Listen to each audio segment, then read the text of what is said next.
attacking the Jews. It is It's not about attacking the Jews. It's got nothing to do with attacking the Jews. That is. Okay, go ahead, Mr. It has Kaplan. everything to do with attacking the Jews. No, it's not. Go ahead, Mr. Okay, well, Kaplan. you know, he keeps interrupting me. It has everything to do with attacking the Jews. And when the government of Iran finally figures out that blaming the Jews for everything is, well, I'm sorry, but you're wrong. If the government of Iran finally stops blaming the Jews for all their problems and starts to move towards a democratic regime and a non-dictatorship and to better the lives of the people of Iran, which instead of heading them willy-nilly towards a nuclear war someday. Nuclear non-proliferation treaty. You keep interrupting me because you're afraid of what I'm saying. With all the regional countries. That's what it is. Mr. Kaplan, Mr. Kaplan, let's look at where Wendy Sherman has gone today. Why has Wendy Sherman, in your perspective, gone straight from Geneva to Tel Aviv? It would appear that Tel Aviv is playing an integral part in all of this. Well, that's easy to answer. She's going to Tel Aviv to try and twist the arms of the Israelis. They're trying to make the Israelis do concessions. They're always doing this at the U.S. State Department. What they're kind not of really concessions? The best friends Can you of stop Israel. right there? You said trying to twist the arm of the Israelis to do concessions. What type of concessions are you talking about when we're dealing with the nuclear talks between the P5+1 and Iran? What role does Israel play in all of this?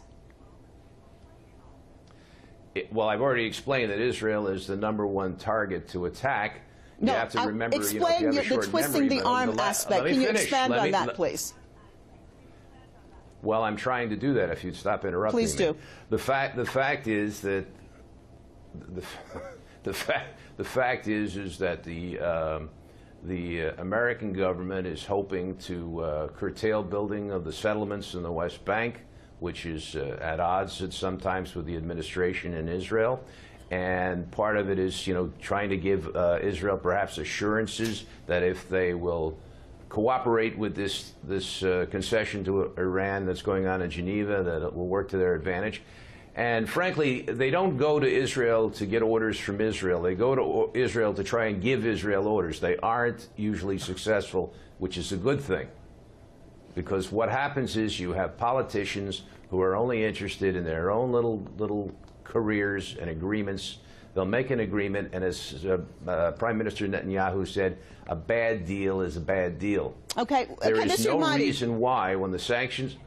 Mr. Mahdi, now, Mr. Kaplan said what Mr. Netanyahu has said, that a bad deal is a bad deal. Now, we're talking about an entity that is believed to have many nuclear weapons, and yet they get the, if you want to say, opportunity or have the right to criticize Iran that continually says that it's a peaceful nuclear project that they have and that they're not seeking nuclear weapons, and nor do they have it. So what does this mean as far as in the international community and international law, Mr. Emadi, where Israel gets basically to null and void a deal between Iran and the P5+1, and yet the Islamic Republic of Iran, who does not have nuclear weapons, basically has to continue to deal with sanctions and all the other pressure from parts of the international community? Well, Israel does not want this crisis to go away. Israel wants this crisis to stay there where it is, because Israel is a parasite-type creature that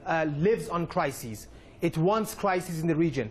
It wants crisis in the world, because it can tell its people that we have an enemy, we have to spend money on our military, we have to attack other countries because we have enemies. So it has to go on, go through this warmongering and fear-mongering projects in order to survive. Otherwise, Israel cannot survive, because Israel is a fake regime.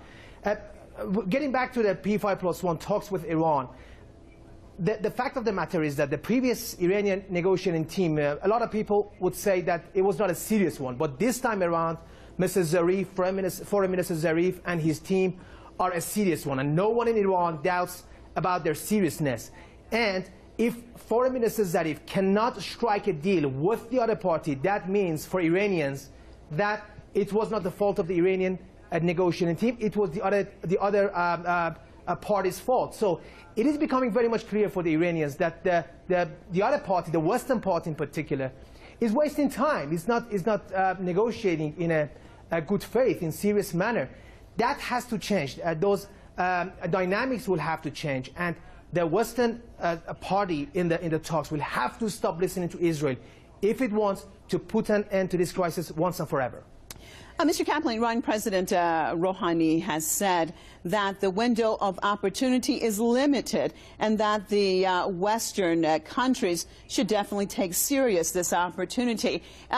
Do you think that the Western countries are taking this situation serious? And what would be wrong with actually striking a deal? Would that not be good for the international community in your perspective?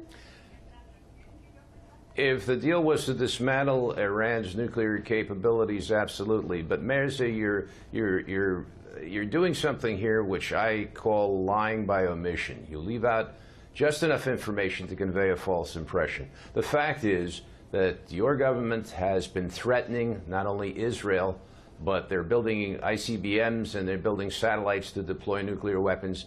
They're on a footing, and they are suggesting that they, in the long term, intend to attack Israel in the West. Now, you say it's the only opportunity for the West, because of Foreign Minister Zarif's suggestions. The Iranian government has offered to dismantle nothing. They have not even offered to dismantle the heavy water production in Iraq in your nuclear facilities. So this is a joke. You're offering, this is like the we have nuclear rights under international law. Nothing. You're offering nothing. You're offering nothing. And let me touch in, while I have a chance, in fairness, let me talk about Israel and supposed nuclear weapons. Israel has never threatened anyone with nuclear weapons. They may have them. It's never been proven. They may have them for defensive purposes. But they have never threatened to nuke Iran. They have been attacked by Iran in the press, by Ahmadinejad, where he said he wants to wipe Israel off the map. And there's talks of the 12th Imam and wiping out Israel and conquering the Jews. And we're hearing it again from this gentleman on the other end of the debate about it's those Jews. They're controlling all the countries in the world. It's not Jews. It's not about Jews. It's not about Jews. Mr. It's about Israelis. Israelis are Jews. I'm sorry. Like I'm sorry. That's Kaplan. the truth. You are a Zionist, and the whole Right. world knows what Zionists are up to right now, what they're doing. And Zionism is a euphemism. They're up to destroying the whole world. Zionist is a Zionists. euphemism. Zionism is a euphemism for anti-Semites to refer to Jews. No, it's that way not. they can try No, to it's say not. they don't Okay, hate the let me just Jews. jump back in because we're almost out of time. absolutely. Mr. Imadi, now Mr. Kaplan has said, first of all, that Israel has not used nuclear weapons. They may have it, but of course we do know that Israel has used chemical weapons against Palestinians and others many times How do you over know? without being condemned in the international community. Phosphorus bombs, Mr. Kaplan. Go read the news. As it Sounds stands like you don't right read now, the news. Mr. Imadi, as it stands right It's now, always with the been situation on the it's ground, Mr. always Kaplan, been please, speculation. don't interrupt me. Mr. Imadi, with the situation on the ground right now, as it stands, how likely is it that Tehran and the P5+1 would actually be able to reach a deal or not? Well, Iran is very serious about the talks. Iran says we are ready to allay all the concerns of the United States and others about its nuclear program. Iran says that we are going to be more transparent. Iran says we are ready to do anything that it takes to show to the whole world that our nuclear program is a peaceful one. But as long as Israel is influencing the talks, as long as the Israeli Prime Minister calls these leaders, Western leaders, and orders them not to strike a deal with Iran, I don't know where these talks are headed. I don't know any point in negotiating with countries that do not have the authority to negotiate. Okay. And that's the way it goes. They have to stop listening to Israel if they want. All right. Well, thank you so much. I'm so sorry, both of you, but we're out of time. I appreciate you being with us, Mr. Lee Kaplan, investigative journalist out of San Francisco, and Mr. Ahmadreza Imadi, Press TV's newsroom director right here in Tehran. And thank you, viewers, for being with us. Make sure you join us right here, same time, same place tomorrow. I'm Marzieh Hashemi signing out for myself and all the team right here at the debate. Thanks and goodbye.